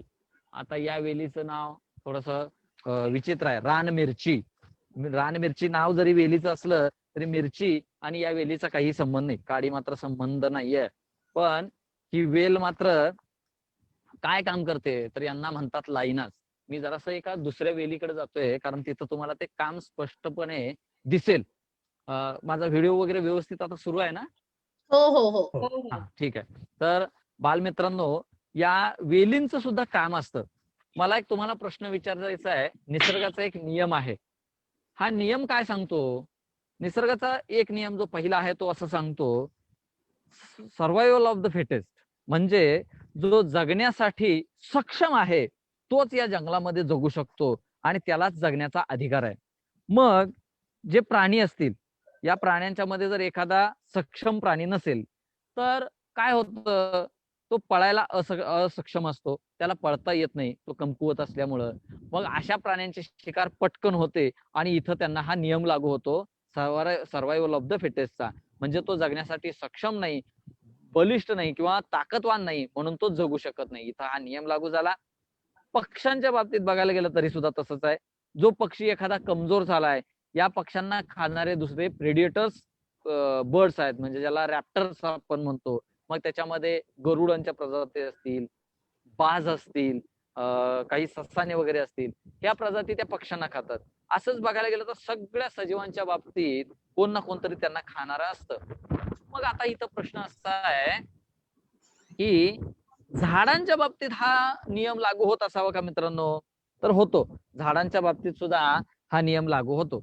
मग या झाडांना कोण खात असेल बरं? त्या झाडांना खातात मित्र हो, या वेली. आता वेली कशा खातात आणि काय होतं हे आपण पुढच्या इथल्या टप्प्यामध्ये बघणार आहे. इथं सुद्धा एक उंबळ वेल आहे. फार मोठी अशी उंबळ वेल आहे. त्याला उंबळ म्हणतात. तर फळांचं नाव आहे त्याच्या उंबळ.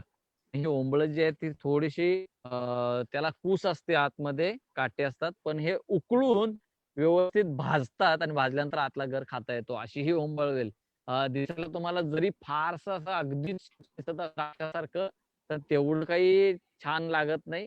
अर्थात मार्केटमध्ये किंवा इथपर्यंत मार्केट पोहोचलं नव्हतं आणि फळं इथं पोहोचायची नाही त्यावेळेस इकडचे स्थानिक लोक फळं आवडीनं खायचे. मी मात्र खातो, पण ज्यांनी काही किवी वगैरे अशी परदेशी फळं खाल्लेली आहेत, ज्यांनी आक्रमण आपल्या इथं केलंय, अशा लोकांना ती आता फारशी आवडत नाही. एक फार मोठी लोक सांगतात फळ छान लागतात, पण आता मात्र खाणारे लोक म्हणतात की फारसं चांगलं नाही लागत ही. ठीक आहे. तर आता इथं तुम्हाला गंमत दाखवतोय. हा जो वेल प्रमोद व्हिडिओ थांबलाय हा आता. मोठी. Hello hello. हा बरं. हॅलो, आवाज हा येत हा. नाही. प्रमोद तुमचा व्हिडिओ फ्रीज झालाय. ओके.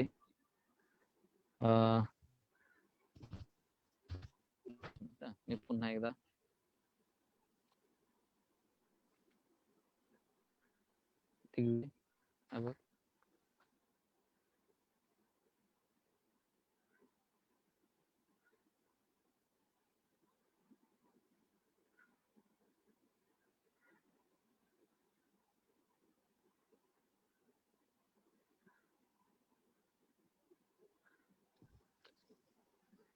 हॅलो. हा बोला. हा, येतोय आता आवाज, येतोय, दिसतोय? दिसतोय पण. होय होय. हा, ठीक आहे. मी आता मग त्या भागात जातच नाही. तर मित्र, इथं सुद्धा एक गोष्ट आपल्याला दिसते. इथं वरती थोडस मोकळं आकाश दिसतंय तुम्हाला. ठीक आहे. इथं वरती मोकळं आकाश दिसतंय. हो हो दिसतंय. तर इथलं एक झाड मोडलेलं आहे. इथं तुम्हाला हे झाड दिसतं. याची एक फांदी मोडलेली आहे आणि ती या वेलींच्या मुळे मोडलेली आहे. तर या महावेली काय करतात मित्र हो, तर या महावेलींचं जे काम आहे ते काम असं असतं की या झाडांच्या इथं बघितलं तर तुम्ही अगदी शेंड्यापर्यंत ही वेल गेलेली आहे बघा. आणि हे माझ्या आसपास असणारं बऱ्यापैकी मोठं झाड आहे. या झाडांच्या शेंड्यापर्यंत या वेली जातात, या झाडावरती पूर्णपणे पसरतात, कारण त्यांनाही प्रकाशाची गरज असते आणि प्रकाशाच्या शोधात या सगळ्यात उंच असणाऱ्या झाडावरती जातात. आता सगळ्यात उंच असणारं झाड म्हणजे काय, की हे झाड सगळ्यात जुनं असतं, याचा दुसरा अर्थ असा निघतो. हे सगळ्यात जुनं असणारं झाड याचा अर्थ तिसरा असा निघतो की हे झाड जीर्ण झालेलं आहे, म्हणजे हे झाड वयस्क झालेलं आहे, हे झाड कमजोर झालेलं आहे. म्हणजेच मग इथं त्याला नियम लागू झाला पाहिजे सर्व्हायव्हल ऑफ द फिटेस्टचा.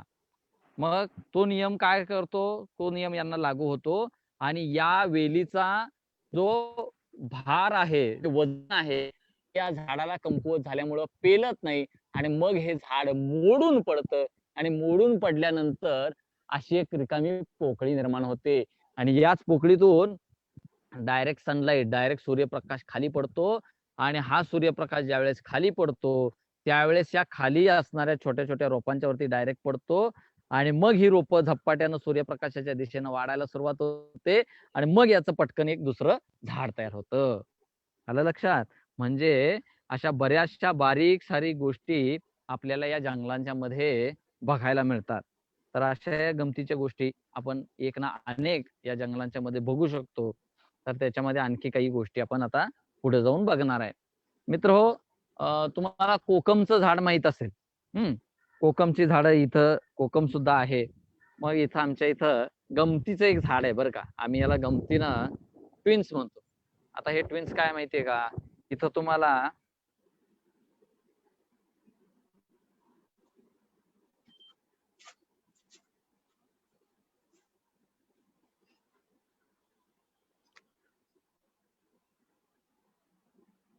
व्हिडिओ परत थांबलाय का? ह्या भागातच जायला पाहिजे. हा, दिसतोय आता? हो हो, आता दिसतोय. मला वाटतंय या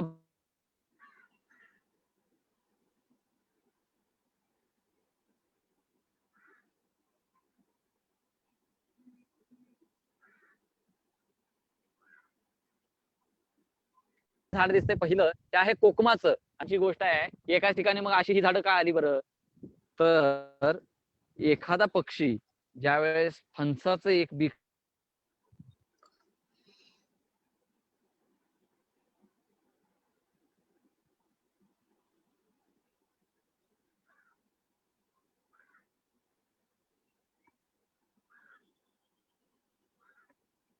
बीज खातो आणि मग हे बीज खाल्यानंतर आणि त्या रुजतात आणि दोन्हीही रुजले आणि चांगल्या पेन्स.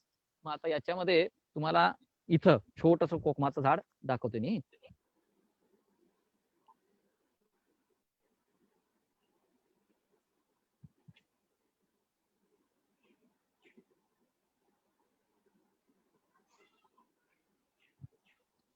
बघा अडकला व्हिडिओ, जरा हे करून येतोस काय कोकम तिकडं रत्नागिरी घेऊन रस्त्यावर. आता दिसतंय का?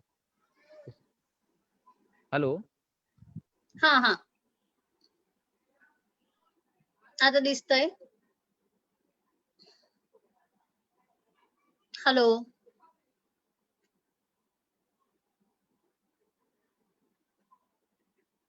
नेहमी बघ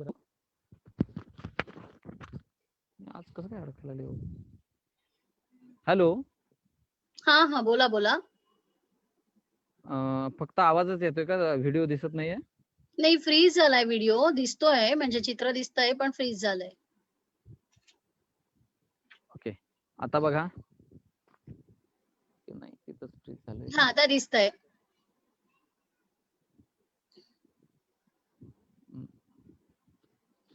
ठीक आहे.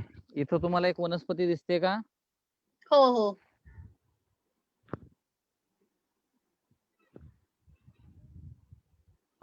मला वाटतं थोडासा फ्रीज होतोय का व्हिडिओ अजूनही? नाही, आता दिसतंय, आता दिसतंय.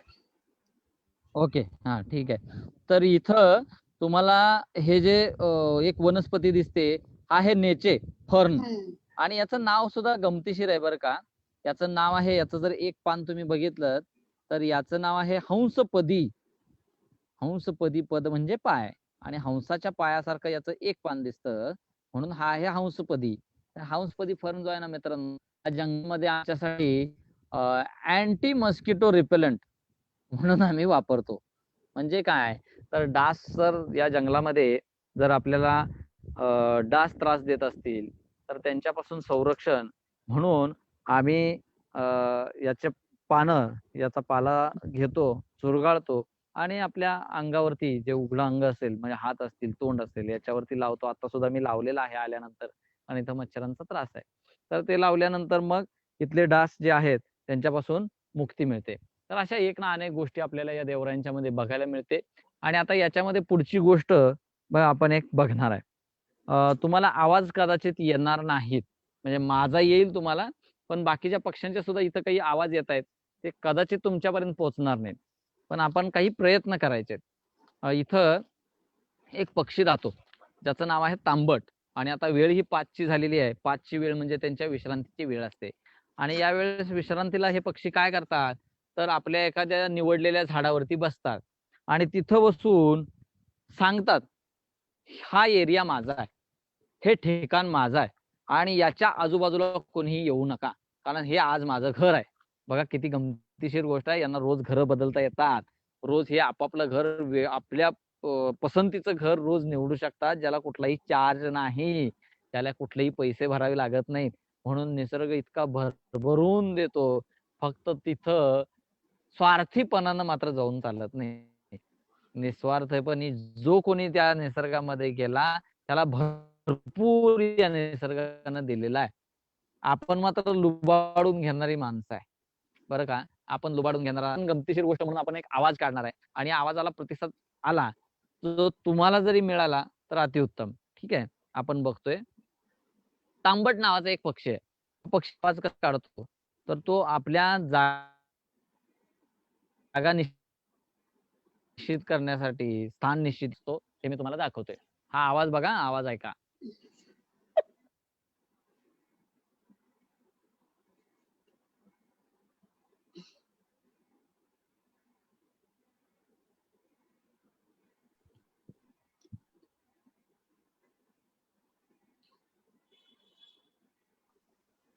आवाज ऐकू येत नाहीये प्रमोद आम्हाला.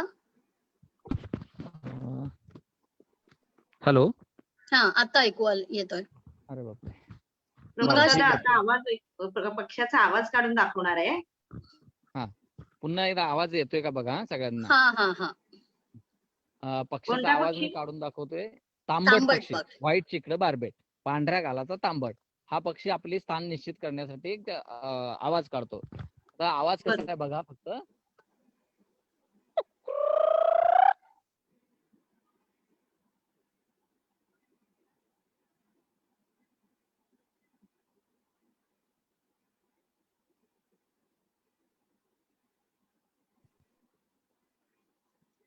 पुन्हा आवाज गेला का हो हो, पुन्हा त्यांचा व्हिडिओ फ्रीज झाला. दादा? आवाज गेला, थोडासाच आला. परत काढ आवाज. ठीक आहे. मी आता समोरच बघून काढतोय बघा. हा,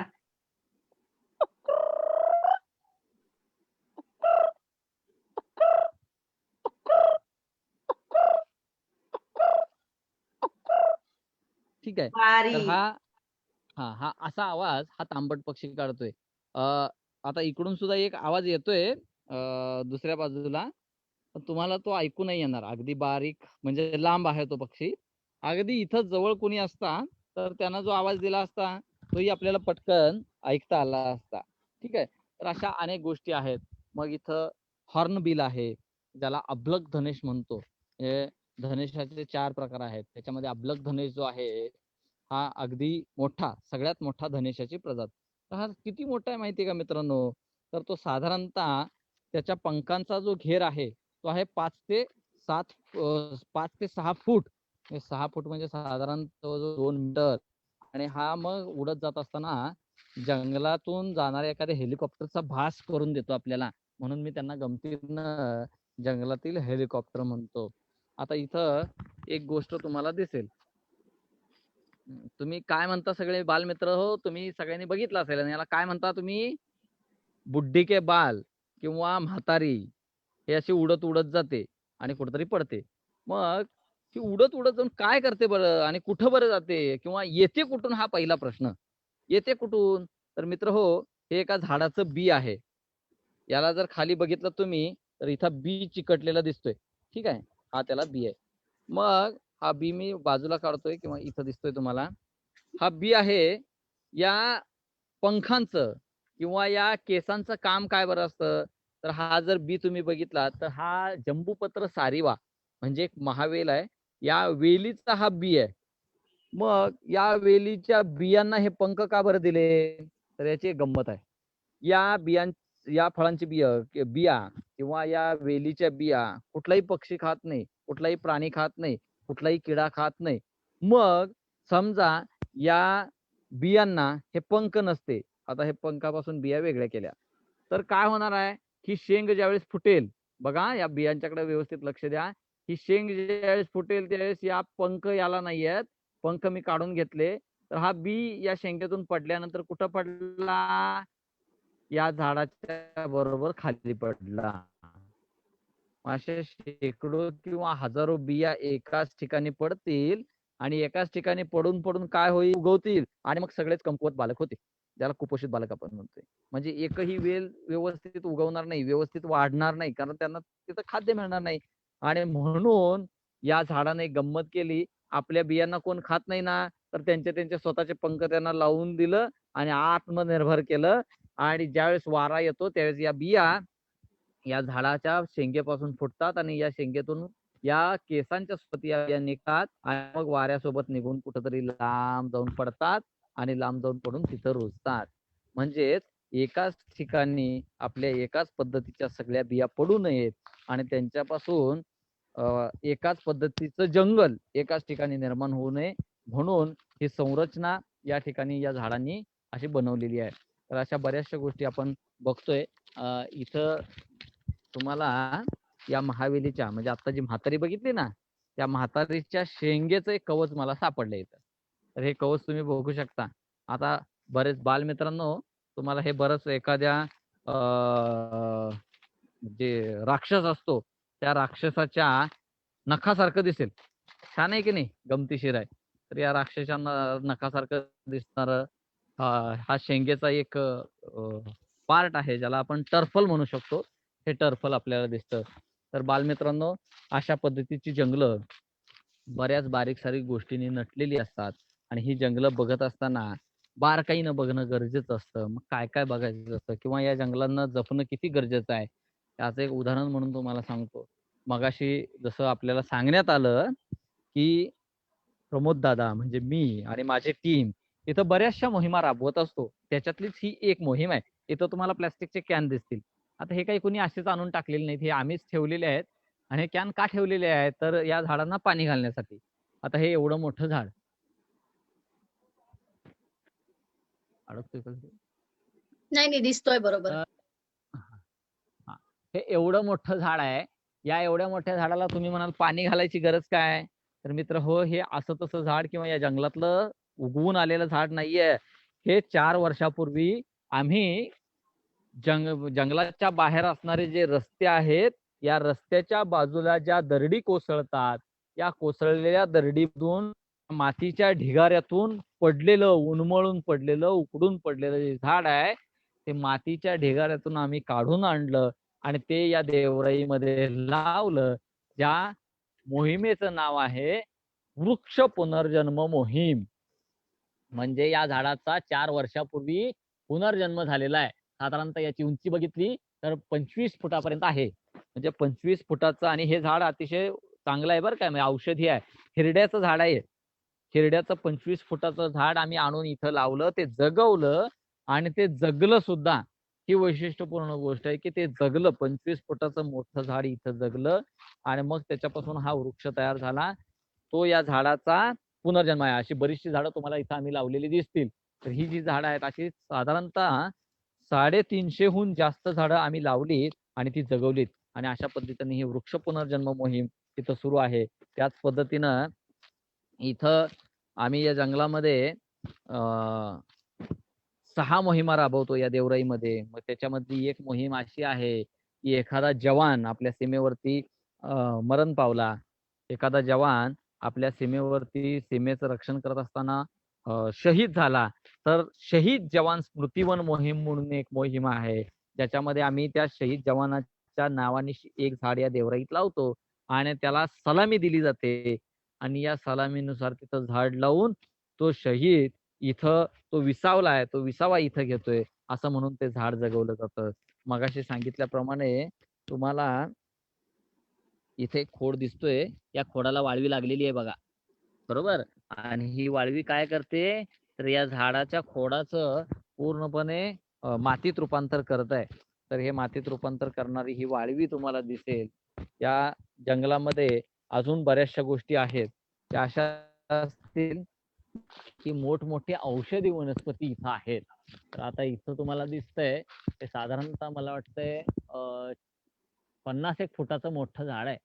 आता हे जे झाड आहे ना मित्रांनो, ते आहे बेहेड्याचं.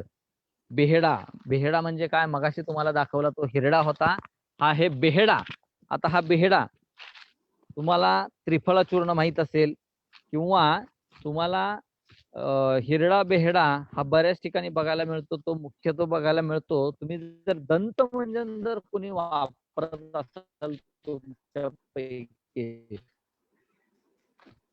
तर दंतमंजन मध्ये हिरडा आणि बेहेडा आणि आवळा या तिन्ही गोष्टी तुम्हाला दंतमंजन मध्ये बघायला मिळतात. तर अशा पद्धतीनं हिरडा बेहेडा आहे. इथे एक तुम्हाला हे हा जो स्पायडर आहे ना, मला वाटतंय हा ठीक आहे आता दिसतंय.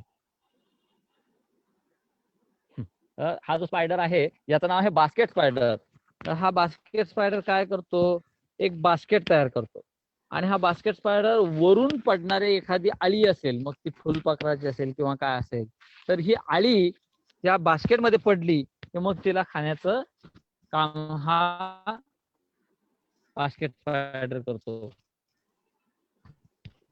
इथं तुम्हाला मोडून पडलेला मोठ्या झाडाची फांदी दिसते, बरोबर.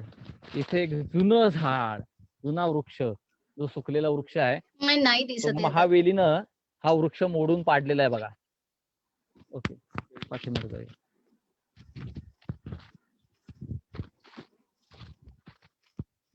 आता दिसतोय? हो आता दिसतोय. हा दिसतोय, बर. तिथं तो मोडून पडलेला वृक्ष आहे, इथं तुम्हाला कॅनोपी रिकामी दिसते. अशा बऱ्याच गोष्टी आपल्याला या जंगलांच्या मध्ये बघायला मिळतील.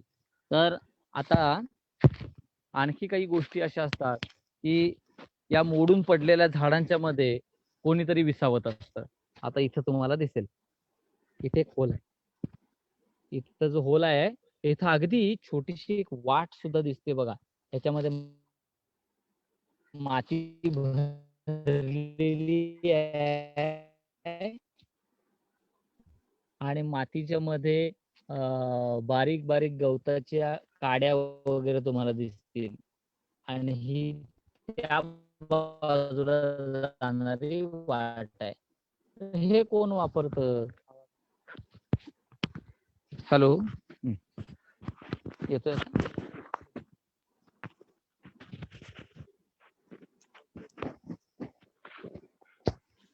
प्रॉब्लेमच आहे, असं काय होतंय काय कळत नाही. हॅलो हा हा हॅलो हॅलो हा बोला, आवाज येतोय, बोला. आला. हा, तर अशा काही गोष्टी आहेत ज्या आपण बघत असतो. तर इथं आपल्याला आणखी एक गोष्ट आहे. हा, हे जे फुल आहे मित्रांनो, दिसायला फुलासारखं दिसतं, पण ही एक बुरशीची प्रजात आहे. ही बुरशी काय आहे, तर हा वुडी फंगस याला म्हणतो किंवा याला ब्रॅकेट फंजाय असंही नाव आहे. तर हा ब्रॅकेट फंजाय याची जी प्रजात आहे त्याला म्हणतात ॲगॅरिकस पॉलिपोरस. ॲगॅरिकस प्रजातीमधलं पॉलिपोरस म्हणजे पोर्स असणारे, म्हणजे छोटे छोटे छिद्र असणार हे फंगस आहे, एक बुरशी आहे. दिसायला किती सुंदर दिसतं ना. पण हे बुरशी आहे. दिसायला जरी सुंदर दिसत असलं तरी बुरशी आहे, किंवा असंही म्हणता येईल की बुरशी असून सुद्धा एवढी सुंदर आहे. आणि ही बुरशी सुद्धा काय काम करते, तर बुरशी सुद्धा या लाकडांना थोड्या थोड्या थोड्या प्रमाणात कुजवण्याचं काम करते. आणि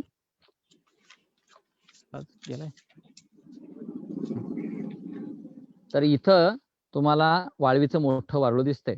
तसंच इथे एक नारळाच्या झाडासारखं एक झाड दिसतंय मोठं, ज्याला बुंध्याजवळ सुद्धा मुळं फुटलेली आहेत.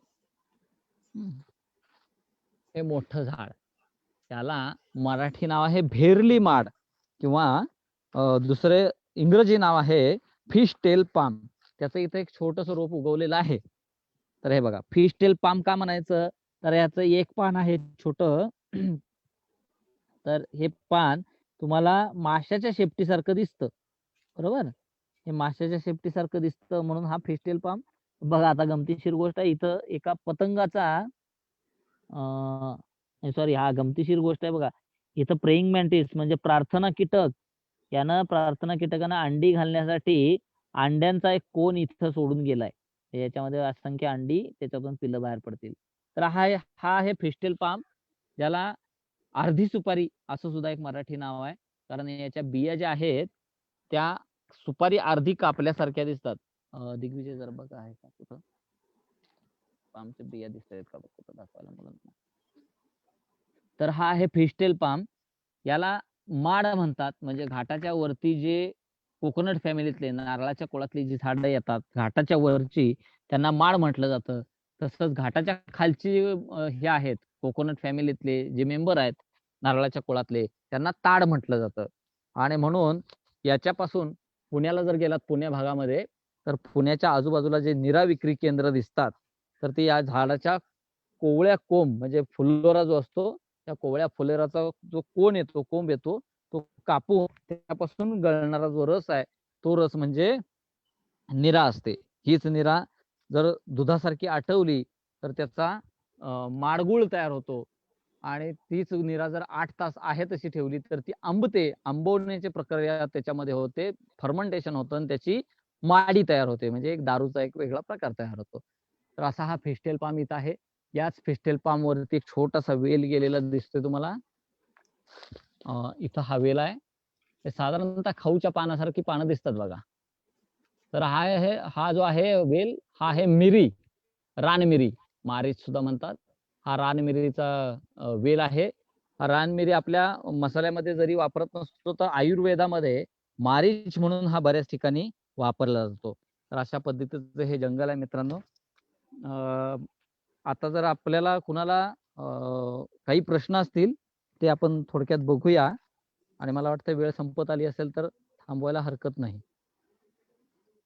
हॅलो. या देवराईमध्ये काही प्राणी पण आढळतात का?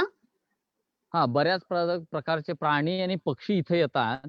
पण या देवराईमध्ये जे प्राणी असतात हे कायमस्वरूपी इथं राहायला नसतात. तर हे प्राणी जे आहेत हे आजूबाजूच्या जंगलामधून काही काळापुरते आश्रय घेण्यासाठी या जंगलात येतात. थोडा वेळ थांबतात, काही 1-2 दिवस थांबतात आणि इथून निघून जातात. पण कायमस्वरूपी राहायला मात्र इथं प्राणी नसतात. अच्छा, बर. हा, आणखी काही कोणाचे प्रश्न आहेत का? अभिजित, चॅट बॉक्स ओपन करायचा आहे का? केला. काही प्रश्न असतील तर बघूया आपण. केला. पैसे व्हिडिओ ऑन ठेवला. बर.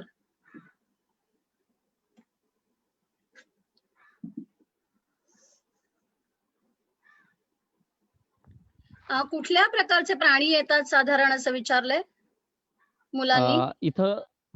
इथं गवा येतो. त्याच पद्धतीनं जगातलं सगळ्यात मोठं भारतातलं सगळ्यात मोठं जे हरिण आहे ते म्हणजे सांबर, भारतातलं सगळ्यात मोठं. तर हे जे सांबर आहे हेही इथं बघायला मिळतं. तसंच जगातलं सगळ्यात छोटं हरिण म्हणजे माऊस डिअर, गेळा, डिगडिग, पिशीर अशी वेगवेगळी त्याची नावं आहेत. तर तोही आपल्याला या जंगलांच्या मध्ये इथं बघायला मिळतो. रानकोंबडा, ज्याला राखी रानकोंबडा म्हणतो, ग्रे जंगल फाऊल, तोही आपल्या या जंगलामध्ये बघायला मिळतो.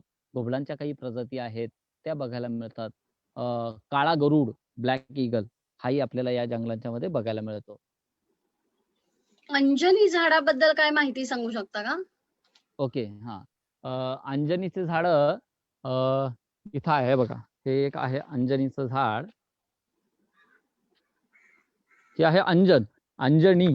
मूळचं नाव याचं आहे ते जे महाराष्ट्राचं राज्यगान आहे त्याच्यामध्ये जो अंजन आहे तोच हा वृक्ष अंजन. पण त्याचं झालं असं की ज्यावेळेस महाराष्ट्र कोकण आणि मुंबई एवढ्या पुरताच मर्यादित होता त्यावेळेस हे आपलं महाराष्ट्राचं राज्यगान रचलं गेलं आणि त्याच्यामध्ये जो अंजन आहे तोच हा.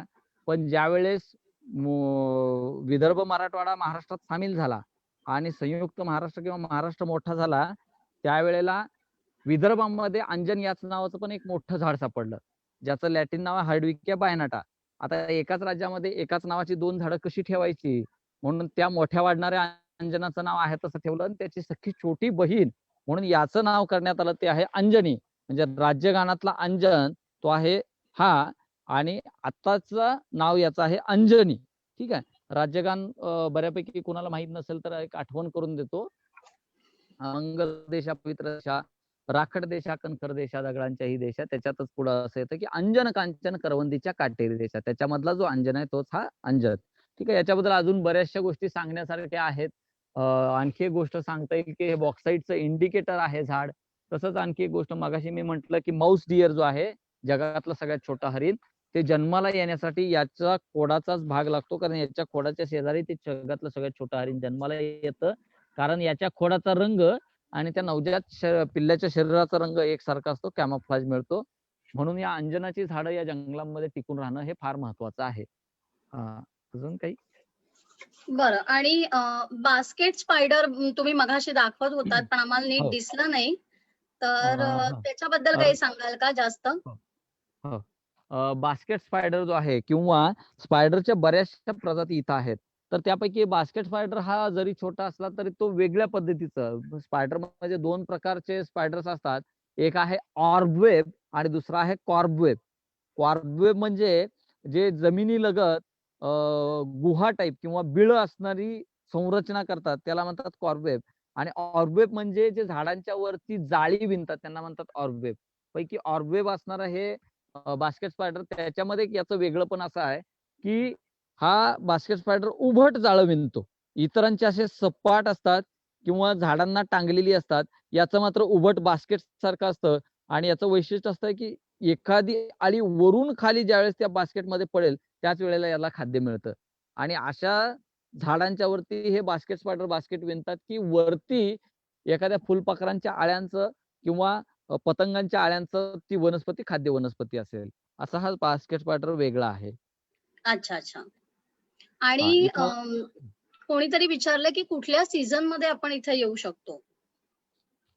तसं जर आंबा बघायचा असेल तर आंब्यातलं पर्यटन हे अगदी पूर्ण वर्षभर वेगवेगळ्या पद्धतीनं बघण्यासारखं आहे.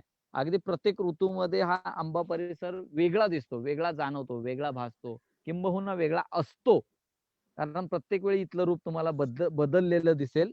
पावसाळ्यामध्ये इथं धबधबे असतात आणि हिरवाई असते.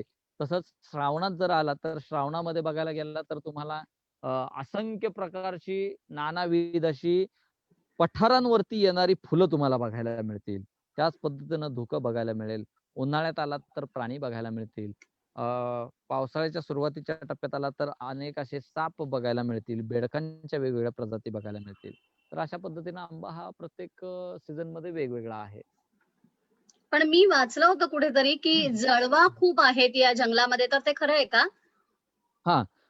जळू आहेत इकडच्या जंगलांच्या मध्ये जळू आहेत पण जळू हा अगदी घनदाट जंगलांच्या मध्ये राहणारा कीटक वर्गीय प्राणी आहे आणि हा पावसाळ्यामध्ये सगळ्याच जंगलात बघायला मिळतो किंवा सगळ्याच ठिकाणी बघायला मिळतो असं नाही.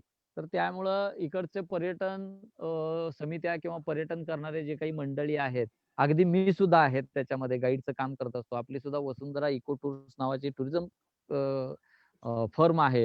ही सुद्धा अच्छा. वेगवेगळे टूर्स अरेंज करते. तर पावसाळ्यात आल्यानंतर आम्ही कुठं नेतो तर ज्या ठिकाणी जळवा नाही ज्या ठिकाणी त्रास होणार नाही जळवांचा अशा ठिकाणी नेतो. आणि जळू सुद्धा अतिशय बघण्यासारखी गोष्ट आहे बरं का. कारण जळू म्हणजे जरी रक्तपीत असली तरी त्या एवढ्या छोट्याशा कीटकाला डोळे नाहीत कान नाहीये नाक नाहीये पण या छोट्याशा कीटक वर्गीय प्राण्याला हीट सेन्सर्स आहेत आणि त्याची रेंज आहे 15 फूट. म्हणजे अच्छा.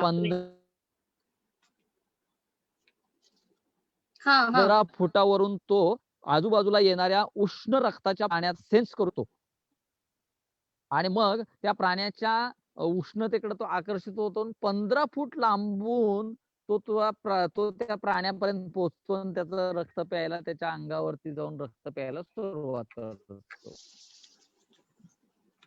अच्छा. हा, अजून काही प्रश्न दिसतायत का अभिजित? माझा आवाज येतोय? तिथे प्राणी वगैरे दिसतात का असं विचारतायत? म्हणजे वाघ माझा आवाज वगैरे. येतोय का वैशाली?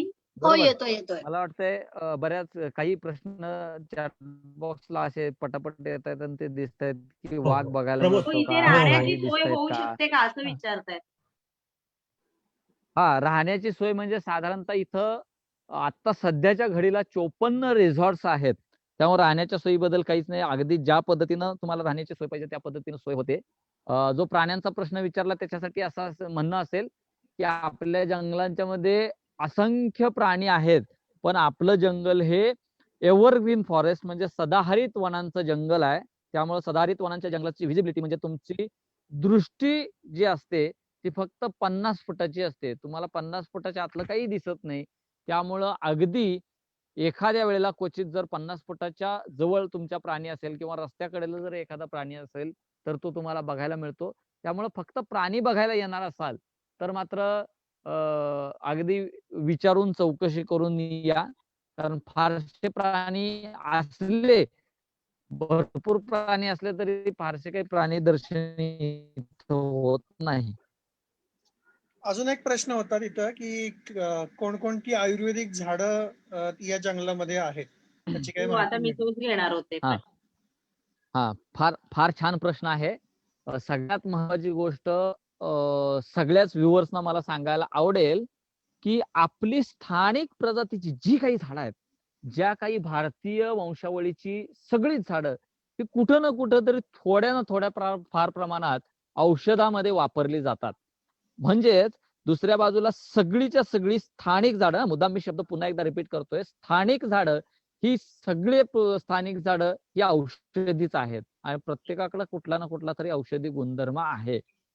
त्यामुळं पण स्पेसिफिक जर एखाद्याला विचारायचं असेल तर नाव म्हणून सांगतो. अगदी मारीच म्हणजे रान मिरी आहे, आहे, बेहेडा आहे, आवळा आहे, अगदी दुर्मिळ झालेला किंवा ज्याचं स्मगलिंग होतं असे डायबिटीज वरती वापरलं जाणारं वेल म्हणून जे आहे ती सप्तरेगी आहे. ही सप्तरेगीची वेल आपल्या इथं बघायला मिळते. अशा बऱ्याच प्रजाती औषधी आहेत. ओके. छान, खूपच मजा आली प्रमोद आम्हाला. मला वाटतं प्रश्न संपले आहेत ना आता? हा, नाही, भरपूर प्रश्न आहेत वैशाली, पण हा. आपण ते एवढे सगळे एकाच वेळी नाही घेऊ शकत. तर प्रत्येकाने फेसबुक लाईव्ह आपलं सुरू आहे, तर तिकडे जाऊन तुम्ही प्रश्न टाकू शकता किंवा तिथे विचारू शकता. दादा, तुझा नंबर लोक मागतायत मला व्हॉट्सअप वरती आणि इथेही. तर काय करू शकतो आपण त्याबद्दल? हा, इथं मी तुम्हाला व्हॉट्सअपचा नंबर देतो. त्याच्यावरती तुम्हाला काही वेगळे प्रश्न असतील तर विचारायला हरकत नाही. आज थोडंसं मला माहित नाही का, पण रेंजचा थोडासा बऱ्याच वेळेला प्रॉब्लेम झाला. बरेच जण डिस्टर्ब झाले असतील. तर माझा नाही, नंबर पण मी छान देतोय. झालं सेशन. हॅलो. तर माझा नंबर मी देतोय. हा,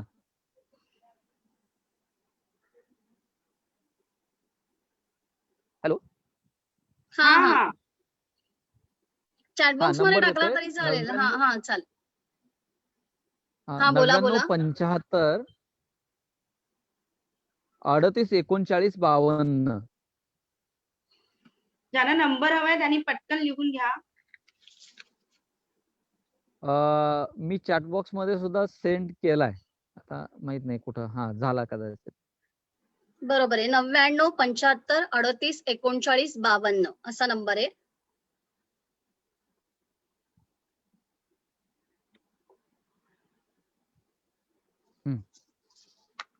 आणि माझं फेसबुक पेज आहे प्रमोद माळी या नावाचं. तर त्या फेसबुक पेज वरती सुद्धा काही गमतीशीर अद्भुत निसर्ग या शीर्षकाखाली काही पण व्हिडिओ केलेले आहेत. थोडेसेच आहेत जे पुढेही चालू राहतील अजून. तर तेही तुम्हाला बघायला हरकत नाही. फेसबुक पेज माझं आहे प्रमोद माळी या नावाचं. हो, बघू आम्ही नक्की. वैशाली कंटिन्यू कर. धन्यवाद प्रमोद. खूपच छान झालं आजचं सेशन. खरं तर आमच्यासाठी सुद्धा हा एक वेगळा अनुभव होता. या अगोदर असा प्रयोग आम्ही कधीही केलेला नव्हता, पण प्रत्यक्ष जंगलामध्ये कोणाबरोबर तरी जायचं आणि अशा प्रकारे ऑनलाईन जंगल सफारी मुलांना घडवायची खरंच खूप मजा आली.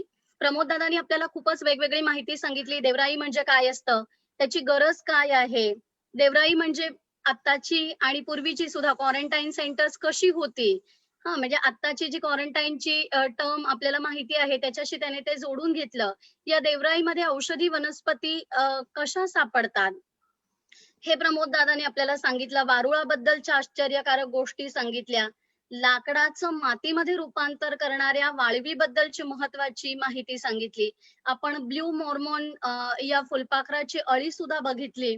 शिवाय झाडाच्या खोडांवरती दिसणाऱ्या ज्या खुणा आहेत त्याच्यावरून इथे नुकताच कुठला प्राणी येऊन गेलेला आहे, कुठल्या प्राण्याने अंग घासलेलं आहे, हे कसं शोधायचं हेही आपल्याला कळलं. याशिवाय आपण बघितलं की नेचे ही जी वनस्पती आहे फर्न या प्रकारातली, की जी मॉस्किटो रिपेलंट डासांपासून प्रतिरोधक म्हणून काम करते, हेही आपण बघितलं. थोडक्यात जंगल किती बारकाईनं बघायचं असतं हे प्रमोददादाने आपल्याला शिकवलं. जंगल वाचवण्याची नेमकी गरज का आहे, त्यासाठी युवा पिढीने कसा पुढाकार घेतला पाहिजे, जंगल बघताना नेमक्या कोणत्या गोष्टी टाळल्या पाहिजेत, हे सगळं आज आपल्याला प्रमोददादामुळे बघायला मिळालं. अर्थातच ऑनलाईन कार्यक्रम असल्यामुळे थोड्याशा तांत्रिक अडचणी आल्या, पण ते स्वाभाविकच आहे असं मला वाटतं. पण तरीही कार्यक्रम अतिशय उत्तम आणि बहारदार झाला. प्रमोद दादा, आज तू इथे आलास आणि आम्हाला हा कार्यक्रम दाखवलास त्याबद्दल ज्ञानभाषा मराठी प्रतिष्ठानतर्फे तुझं मनापासून मी आभार मानते. याशिवाय प्रमोद दादा बरोबर त्याचा मित्रही होता दिग्विजय, त्याचेही मी आभार मानते. आणि प्रमोदचा संपर्क क्रमांक आपल्याला दिला होता आपल्या इचलकरंजीच्या चित्कला कुलकर्णी मॅडमने, त्यांचाही मी आभार मानते. मुलांना तुम्ही कंटाळलेले असणार, कारण कोरोनाचं संकट आता आजूबाजूला आहे. लॉकडाऊनमुळे आपण घरातच अडकून पडलेले आहोत, बंदिस्त झालेले आहोत, घराबाहेर आपल्याला जाता येत नाहीये. आणि अशा वेळी आजची जी जंगल सफारी आहे त्यामुळे तुमच्या मनावरची मरगळ नक्की दूर झाली असेल, तुम्हाला अगदी ताजंतवानं उत्साही वाटायला लागलेलं असेल याची आम्हाला नक्की खात्री आहे. आणि त्यासाठीच ज्ञानभाषा मराठी प्रतिष्ठानने हा सगळा खटाटोप केलेला होता. मुलांसाठी हा अतिशय सुंदर कार्यक्रम आयोजित केल्याबद्दल मी ज्ञानभाषा मराठी प्रतिष्ठानचे अध्यक्ष सुचिकांत वनारसे, सचिव मृणाल पाटोळे आणि प्रतिष्ठानचे जे सगळे विश्वस्त आहेत, प्रशासक आहेत, या सगळ्यांचे मनापासून आभार मानते.